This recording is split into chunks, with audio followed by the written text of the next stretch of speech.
CM को हम चिट्ठी लिखा है, ऐसे होगा वो ब्लैक लिस्ट हो जाएगा। ब्लैक लिस्ट मतलब कि उसका नेक्स्ट डिजायर हो जाएगा। ঠিকাদার প্রতিষ্ঠানক ধমক বিধায়ক তেৰছ গোৱালাৰ। অসম মালা আঁচনিৰ অধীনত দুলীয়াজানৰ পৰা টিপলিং সংযোগী পথৰ নিৰ্মাণৰ কাম নিম্নমানৰ আৰু লেহেমীয়া গতিত হোৱাত নিজৰ প্ৰতিক্ৰিয়া ব্যক্ত কৰে বিধায়ক গোৱালাই। और ये रास्ता कितना बड़ा गाड़ी जाता है, ऑल इंडिया जाता है, देखा वो गैस कंपनी का। अगर यदि कुछ एक्सीडेंट हो जाएगा तो गैस है, आग लग जाएगा। वहां से लेके भादोई पांचाली तक जितना गाड़ा है पहले उसको रिपेयरिंग करो। हाँ बुझी पाला तो कथा बाद में जो साइड का प्रॉब्लम है क्या है हम लोग मारी दिया है आप लोग जिमान गाता से जो भी गड्ढा है नोटिबल करो किमान टकार काम एटू टोटल टोटल टोटल प्रोजेक्ट किमान टकार डिगबई लेके तो নাই হোৱা না হ্যাঁ তেতিয়া ঠিকা প্ৰতিষ্ঠানৰ লগতে বিভাগীয় বিষয়াক ধমক বিধায়ক তেৰছ গোৱালাৰ। अभी सीएम को हम चिट्ठी लिखा है, ऐसे होगा वो ब्लैक लिस्ट हो जाएगा। ब्लैक लिस्ट मतलब कि उसका नेक्स्ट डिजायर हो जाएगा ऐसा से, कारण तो फोटो शोटो सब जाएगा अभी। और हम एकदम मोदी जी के पास में भी भेजेगा अभी। देखिए ये सब कॉन्ट्रैक्टदार के लिए हमारा यहाँ में पार्टी का हालत होता है। ठीक है अपनी अलग शक और इसका साथ में पूरा कम्युनिकेशन में रहिए। हाँ ये मत सोचिए वो स्टेट गवर्नमेंट का पीडब्ल्यूडी का इंजीनियर कुछ नहीं।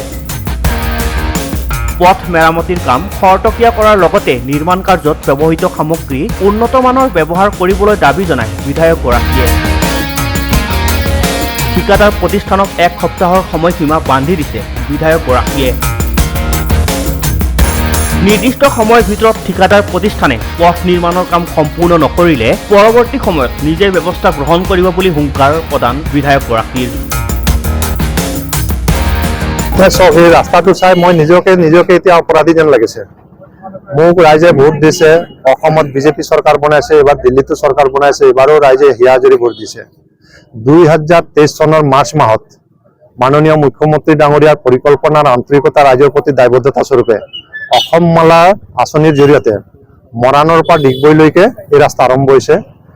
আৰু অনুপম কনষ্ট্ৰাকশ্যন বুলি আমাৰ আছাবামৰ পৰা ভাদৈ পাঁচালী কঁঠালগুৰিলৈকে প্ৰায় 250 কোটি টকাৰ অধিক ইতিমধ্যে পুঁজি আবণ্টন দিছে আৰু অনুপম কনষ্ট্ৰাকশ্যনে এই কাম আৰম্ভ কৰিছে। কিন্তু দুখৰ কথা যে এই ৰাস্তাটো একদম পুখুৰী হৈ গৈছে, মাজত মানুহ এক্সিডেণ্ট হৈ গৈছে। ৰ'দ যেতিয়া দিয়ে ধূলিত মানুহ থাকিব নোৱাৰা হৈ যায়। তেনেকুৱা মুহূৰ্তত মানুহবিলাক ভুগি আছে। আৰু মই ইলেকশ্যনত জড়িত আছিলোঁ আৰু ইলেকশ্যনৰ পিছতে মই ডাঙৰ অপাৰেশ্যন হোৱাৰ কাৰণে মেডিকেল হৈ গৈছিলোঁ। কিন্তু আজি এসপ্তাহ ধৰি যেতিয়া খবৰবিলাক পাইছোঁ মই লগে লগে আমাৰ অসম চৰকাৰ পিডব্লিউডি ডিপাৰ্টমেণ্ট এক্সিকিউটিভ ইঞ্জিনিয়াৰক মই কথাটো ক'লোঁ, ডিষ্ট্ৰিক্ট কমিশ্যনাৰক ক'লোঁ, গোটেই কথাখিনি কৰি আজি কোম্পানীটোক মাতি আনিছোঁ। আৰু আজি মই তেওঁলোকক ৱাৰ্নিং দিছোঁ যে মাধৱপুৰৰ পৰা ভাদৈ পাঁচালীলৈকে যদি এই এক সপ্তাহৰ ভিতৰত ৰাস্তা যদি নবনায় মই এওঁলোকৰ বিৰুদ্ধে প্ৰিভিলেজ কমিটিত কেছ দিম। এছেম্বলি কমিটিত ইয়াৰ কমপ্লেইন যাব। ভৱিষ্যতে যাতে এনেকুৱা 2 নম্বৰী আৰু কাম নকৰা এলেহুৱা পাৰ্টি যাতে কোনোদিন কাম নাপায় দুলীয়াজান সমষ্টিত, তাৰ কাৰণে মুখ্যমন্ত্ৰী ডাঙৰীয়াক মই হস্তক্ষেপ কামনা কৰিম। কাৰণ চৰকাৰখনে আন্তৰিকতাৰে কাম কৰাৰ পিছত মানুহ যদি গাঁতত পৰি মেইন ৰোডত পৰি তেওঁলোকে গাঁতত পৰি যদি এক্সিডেণ্ট হ'ব লগা হয়, মৰিব লগা হয় বা জখম হ'ব লগা হয়, এইটো আমাক কিয় গালি নিদিব? বিধায়কজনক কিয় গালি নিদিব? চৰকাৰখনে কিয় সমালোচনা নকৰিব? গতিকে মই ভাবোঁ যে দুলীয়াজানবাসী ৰাইজৰ আশীৰ্বাদত বিধায়ক হৈছোঁ আৰু প্ৰতিটো ৰাজহুৱা স্বাৰ্থজড়িত বিষয়ত মই দায়বদ্ধ। খালি ৰাইজৰ সহযোগিতা কামনা কৰিছোঁ যে এনেকে যদি ক'ৰবাত হৈ আছে কণ্ট্ৰেক্টদাৰে 2 নম্বৰ কাম কৰিছে মোক জনাব লাগে, তাৰ কি একশ্যন ল'ব লাগে তাৰ ব্যৱস্থা মই গ্ৰহণ কৰিম। এক সপ্তাহ সময় দিছোঁ। মাধৱপুৰৰ পৰা অন্ততঃ টিপলিংলৈকে কামখিনি কমপ্লিট কৰিব লাগে।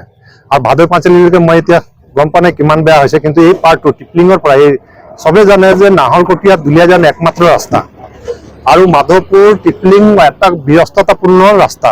ইয়াত অল ইণ্ডিয়াৰ ডাঙৰ গাড়ীবিলাক আছে, গধুৰতকৈ গধুৰ যান বাহনবিলাক আছে। তাৰ মাজত গেছ কোম্পানীৰ গেছ পৰিবাহী গাড়ীবিলাক যায়। কিবা কাৰণত যদি এক্সিডেণ্ট হয় সেই গেছ ভৰ্তি গাড়ীত যদি জুই লাগি যায় কি হ'ব পাৰে? গতিকে গোটেই কথাখিনি মই ভাবোঁ যে আমাৰ দায়িত্ব আছে আৰু কণ্ট্ৰেক্টদাৰবিলাকৰ দায়িত্ব আছে। কাম ভালকৈ কৰক। যদি কাম কৰাৰ ইচ্ছা নাই ইয়াৰ পৰা বিদায় লোৱাটো মই বিচাৰোঁ। আগত আমি দেখিবলৈ পাইছোঁ যে এখন ফ্লাইঅভাৰ বনাই আছে ৰেলৱে ব্ৰিজৰ ওপৰত, তাৰ অচিলা লৈ আচলতে এই গোটেই কামটো লেহেমীয়া গতি হৈছে নেকি? নাই, এইটো কেতিয়া হ'ব নোৱাৰে, যিহেতু আমি এতিয়ালৈকে ৰাস্তা ব্লকেট কৰা নাই।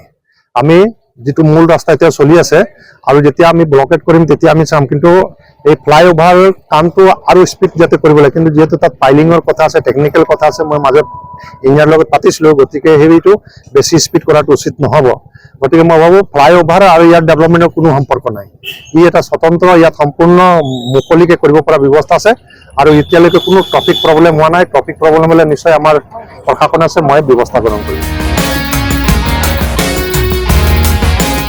দুলীয়াজানৰ পৰা ময়ূৰ গগৈ ৰিপৰ্ট সংবাদ লহৰ।